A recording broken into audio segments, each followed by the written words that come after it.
উন্মাদনা, সেই উৎসাহ উদ্দীপনা যা তারা 2024 সালের 5 আগস্টে তারা বাংলাদেশের জনগণের প্রতিক্রিয়া হিসেবে তাদের তন্ত্রমূলক উগ্র সাম্প্রদায়িক তারা ব্যবহার করেছে। That euphoria is over. এবার দেখুন, লক্ষ লক্ষ টাকা খরচ করে জাতীয় সংসদে দক্ষিণ প্লাজায় যে সমাবেশের আয়োজন করা হয়েছে, এই সমাবেশে 10 লাখ লোকের উপস্থিতির তোড়জোড় এবং তারা ঢক্কা নিনাদ বাজিয়েছিল। বাস্তবে 10,000 লোকও সেখানে উপস্থিত হয়নি, বড়জোর 3-4 হাজার লোক সেখানে এসেছিল।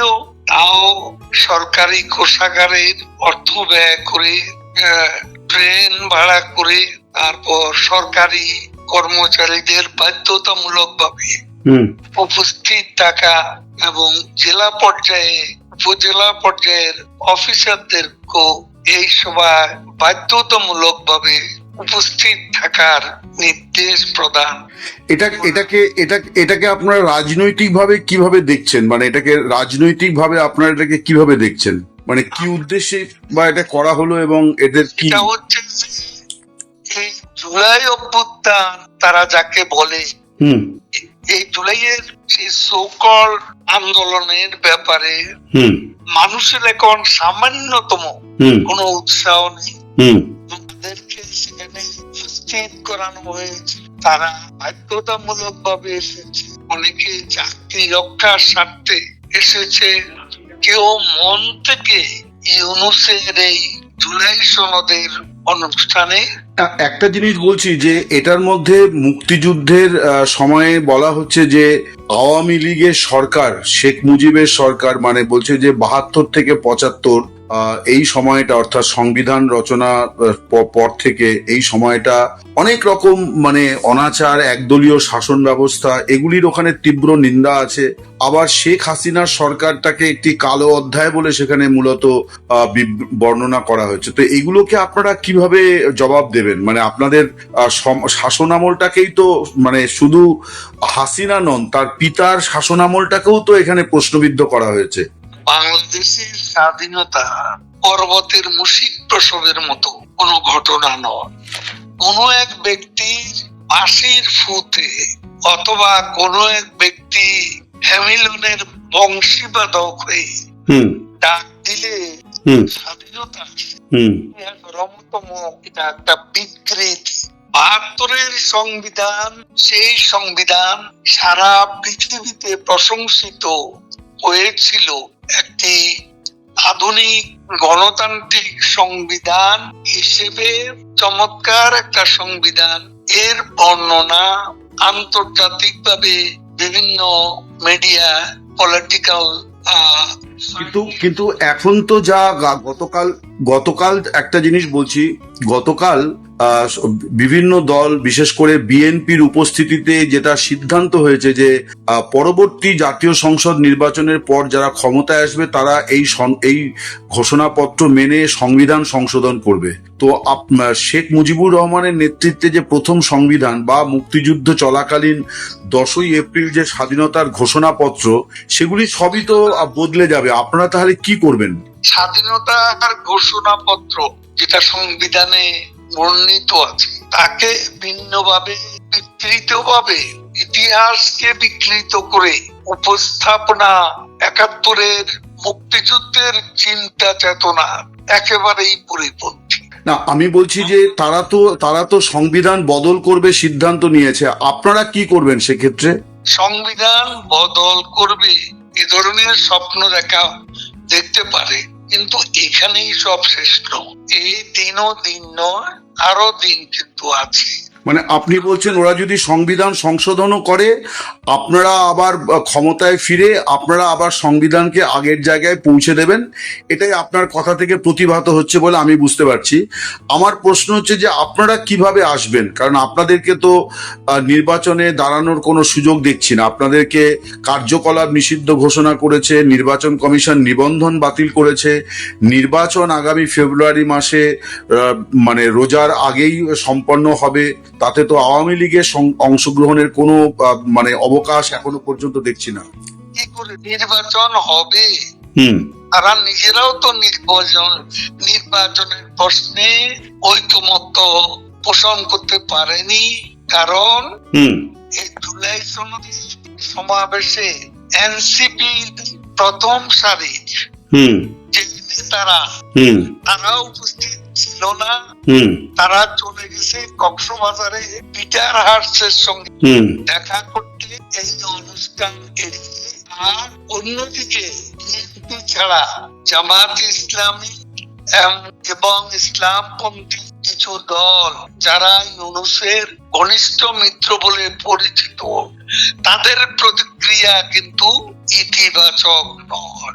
এই অবস্থায় নির্বাচন নিয়েও সন্দেহ রয়েছে। নির্ধারিত নির্ঘণ্ট ঘোষণা করে বাস্তবে তার কোনো প্রতিফলন ঘটবে বলে আমরা মনে করি না। আর বাংলাদেশের 50+ জনগণ আওয়ামী লীগের সমর্থক, শেখ হাসিনার নেতৃত্বে বিশ্বাসী। তাদের বাদ দিয়ে এখানে ইনক্লুসিভ অংশগ্রহণমূলক নিরপেক্ষ নির্বাচন হতে পারে না। বাংলাদেশের জনগণ এই নির্বাচনকে প্রতিহত করবে। আপনারা কি বলছেন যে নির্বাচন হলেও সেটা অবৈধ নির্বাচন হবে? আওয়ামী লীগকে ছাড়া নির্বাচন হলে সেই নির্বাচন হবে না, হতে পারে না। মানে আপনি বলছেন যে নির্বাচনের নির্ঘণ্টের ব্যাপারে ইউনূস এবং তার মিত্র ঐকমত্য পোষণ করে না। কিন্তু আপনি যা বলছেন তাতে যেটা বোঝা যাচ্ছে, আমি যা বুঝতে পারছি, যে নির্বাচনটা হতে দেওয়া হবে না। মানে এটা কি আওয়ামী লীগ নির্বাচন হতে দেবে না? বাংলাদেশে আওয়ামী লীগকে ছাড়া নির্বাচন হবে না, এটা কি আপনাদের এজেন্ডা এখন, যে উইদাউট আওয়ামী লীগ আপনারা নির্বাচন হতে দেবেন না? অবৈধ নির্বাচনকে প্রতিহত করবে বাংলাদেশের জনগণ। আচ্ছা, তাতে আওয়ামী লীগ তো তার মানে একটা বড়ভাবে তাদের ভূমিকা থাকবে বোঝাই যাচ্ছে, কিন্তু সেটা কি গণতান্ত্রিক হবে? মানে কোনটা গণতান্ত্রিক আমি ঠিক বুঝতে পারছি না, আপনি যদি একটু ব্যাখ্যা করেন।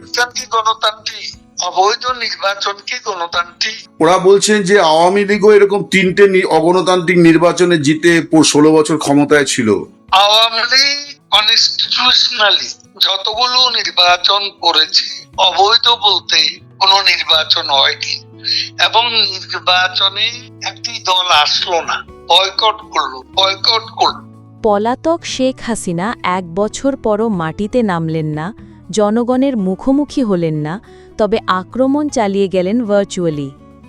প্রশ্ন উঠছে, এই কি জননেত্রীর দায়িত্বশীলতা? শেখ হাসিনার ভাষণে ছিল একগুচ্ছ হুমকি, পুরনো অভিযোগ আর বিরোধীদের দোষারোপ। কিন্তু প্রশ্ন হচ্ছে, নির্বাচন নিয়ে কোনো জবাব নেই। ডক্টর ইউনূস, সেনাবাহিনী, গণমাধ্যম সবাইকে এক হাত নিলেন, অথচ নিজের দলের ভেতরের দুর্নীতি নিয়ে একটাও কথা বললেন না। তিনি দাবি করলেন দেশ উন্নয়নের পথে, কিন্তু সেই উন্নয়ন কি শুধুই ভার্চুয়াল? যেখানে জনগণ নেই, গণতন্ত্র নেই, ভোট নেই, সেখানে কিসের উন্নয়ন? 1 বছর ধরে দেশের বাইরে থেকে ভার্চুয়াল বক্তৃতা দিলেও তিনি দেশে ফিরছেন না কেন? জনগণের সামনে দাঁড়াতে ভয় পাচ্ছেন কেন? আইন আদালতের মুখোমুখি না হয়ে কেবল হুমকি ধামকি দিলেই কি নেতৃত্ব প্রমাণিত হয়? এটাই কি সেই নেতৃত্ব যার উপর বাংলাদেশ ভরসা রাখবে? বাংলাদেশের ভবিষ্যৎ কি ভার্চুয়াল বক্তৃতায় বন্দী থাকবে, নাকি জনগণ এবার নিজেদের সিদ্ধান্ত নেবে মাঠে নেমে? আপনার মতে শেখ হাসিনার ভার্চুয়াল বক্তব্য কি বাস্তব রাজনৈতিক দায় এড়ানোর চেষ্টা, নাকি কৌশলগত পাল্টা আক্রমণ? তো আজকে এই পর্যন্তই, কিন্তু প্রশ্নগুলো এখানেই শেষ নয়। এই দেশ, এই রাজনীতি, এটা আমাদের সবার। আপনি, আমি, আমরা সবাই মিলে গড়ে তুলব সচেতনতার একটা মঞ্চ। আপনার ভাবনা, আপনার চিন্তা এবং আপনার মতামত আমাদের দরকার। তাই কমেন্টে লিখে জানান এই মুহূর্তে আপনি কি ভাবছেন এবং আপনি কোন দিকে তাকাচ্ছেন। রিপাবলিক অ্যান্ড পলিটিক্স কেবল খবর বা বক্তব্যের জায়গা নয়, এটা একটা ভিন্ন মতের প্ল্যাটফর্ম। এখানে প্রশ্ন করার সাহস আছে, সত্যের পেছনে ছুটে চলার স্পর্ধা আছে। চ্যানেলটি ভালো লাগলে অবশ্যই সাবস্ক্রাইব করে পাশে থাকুন, কারণ একটা ক্লিকেই হতে পারে হাজারো অন্ধকার ভেদ করে আলো খোঁজা শুরু। ফিরছি পরের পর্বে আরও খোলামেলা বিশ্লেষণ নিয়ে। সে পর্যন্ত সবাই ভালো থাকুন, সুস্থ থাকুন। আল্লাহ হাফেজ।